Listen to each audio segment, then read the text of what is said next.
In the headlines tonight, President Vladimir Putin backs the African Peace Initiative on Ukraine.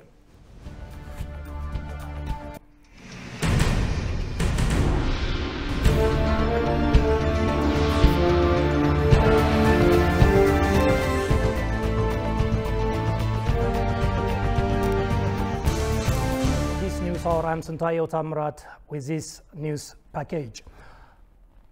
Moroccan ambassador to Ethiopia, Nezha Alawi Mohamdi, said Ethiopia and Morocco have been enjoying good relationships and fruitful cooperation since recent years. The ambassador noted that bilateral cooperation between the two countries goes back to half a century. Speaking about the recently growing cooperation and the engagement of the private sector, she mentioned the two delegations representing the Moroccan bankers that have visited Ethiopia in May and June. Regarding trade, she stated that the potential is very big in terms of complementing each other, and what the two countries need is to know each other on how to make it beneficial for both of them. She recalled the recent meeting of the foreign ministers of the two countries in Nairobi during the AU summit, regarding it as a further illustration of the will of the countries to cement cooperation.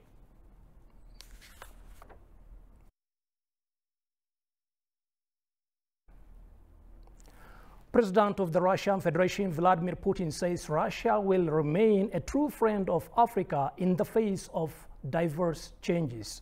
He made the remarks while exclusively addressing journalists drawn from African countries. Our staff reporter Shifarao Lakawas has attended the event and has sent out the following report.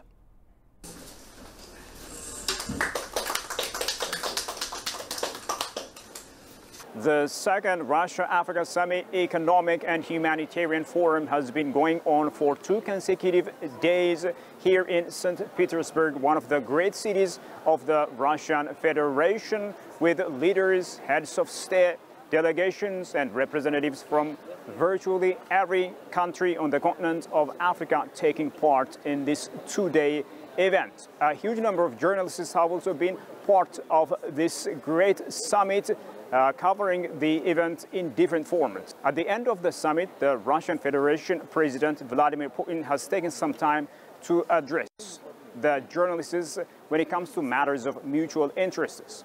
Naturally, we also plan to help African partners to strengthen their national healthcare systems, to improve their resilience, technical capacity, effectiveness and efficiency in their fight against epidemics. For that, we are launching a large-scale aid program to African countries to fight communicable diseases till 2026, totaling 1.2 billion rubles.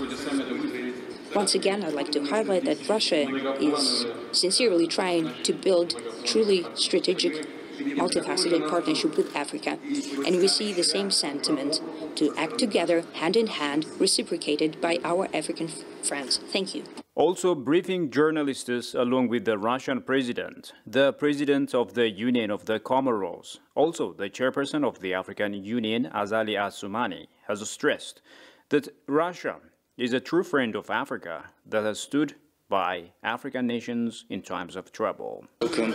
I would like to mention the great ambience that has been put into place in order to make sure this summit is a success, and I would like to offer my congratulations to you, Mr. President, because all the decisions that you have taken, you've made, you're not going to regret them, because we have managed to secure great success, not just for the President of the Russian Federation, who has invited us, but also it is a success for African countries, because if Russia is the winner, then everyone is the winner.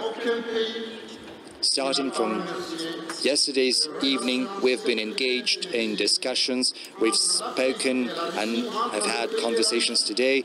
We have offered our thanks, we have spoken about the long-standing relations between our countries and Russia. They've been there for decades, and we know that it is during the most difficult times when you know who your true friends are.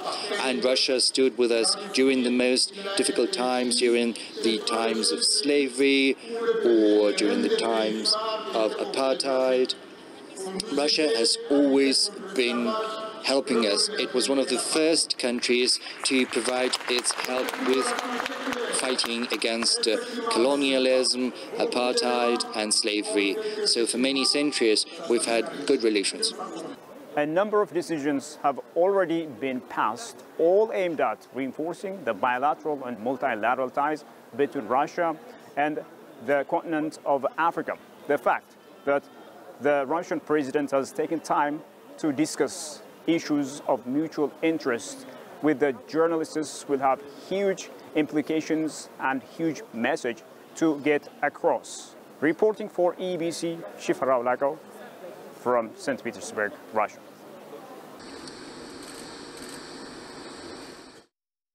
A Chinese medical team has provided free medical care service for 300 people who work in the Dukem industrial zone in Ethiopia.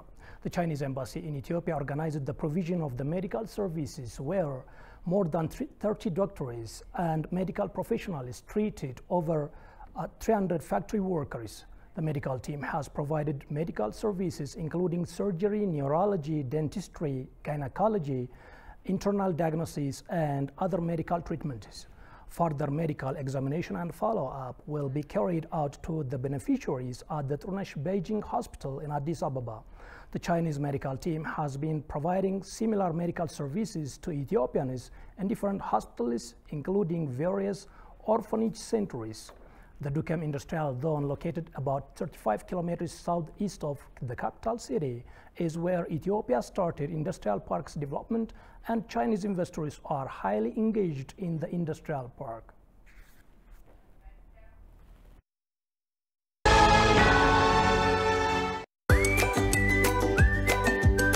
Welcome to the land of origins. Commercial Bank of Ethiopia is pleased to serve all your traveler banking needs. If you have money from any of these 16 countries, you can convert it to local currency by visiting our nearest branch. Alternatively, our secure Forex ATMs accept cash exchange, or if you prefer using your cards, we've partnered with Visa, MasterCard, and UnionPay so that you can withdraw cash from our local ATMs or make cashless transactions at thousands of local POS partners securely and with confidence. We are linked with more than 700 global banks through our direct SWIFT address, CBE Teta. We also work with 16 international money transfer agents, out of which Tune and World Remit enable you to make direct deposits into our savings and current accounts or our popular CBE Burr mobile wallet. Commercial Bank of Ethiopia, the bank you can always rely on.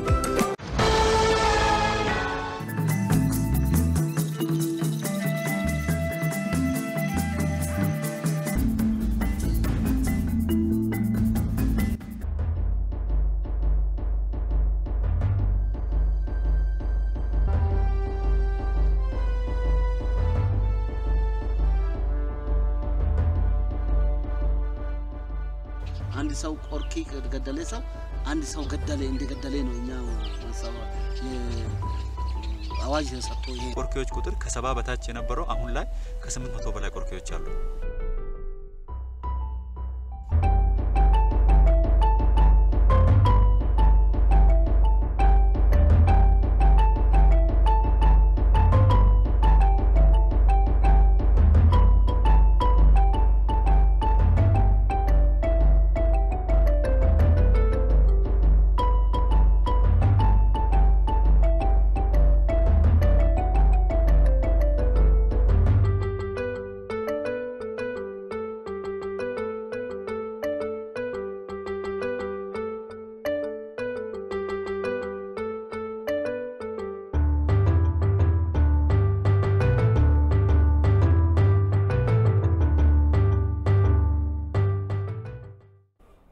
Welcome back. You are watching Addis News Hour. And finally, Russian President Vladimir Putin has backed the African Peace Initiative on Ukraine.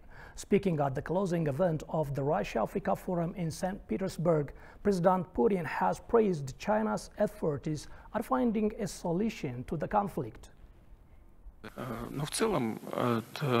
But in general, the initiative, in my opinion, can be the basis of some processes aimed at the search for peace the same as others, such as, for example, the Chinese initiative. Yes, they do not claim that their initiative contradicts or competes with others. In general, the conversation was long and substantive. We probably talked for an hour and a half. Everyone spoke on this issue. I want to emphasize once again that it was from an absolutely friendly position, that it was a real search for some ways, some opportunities to somehow diffuse the situation.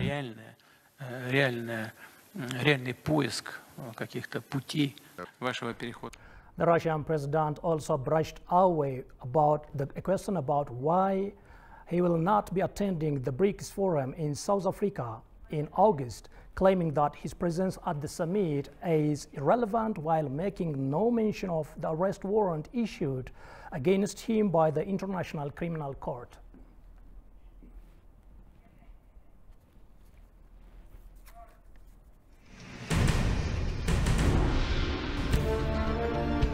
A reminder of top stories tonight: President Vladimir Putin backs the African Peace Initiative on Ukraine.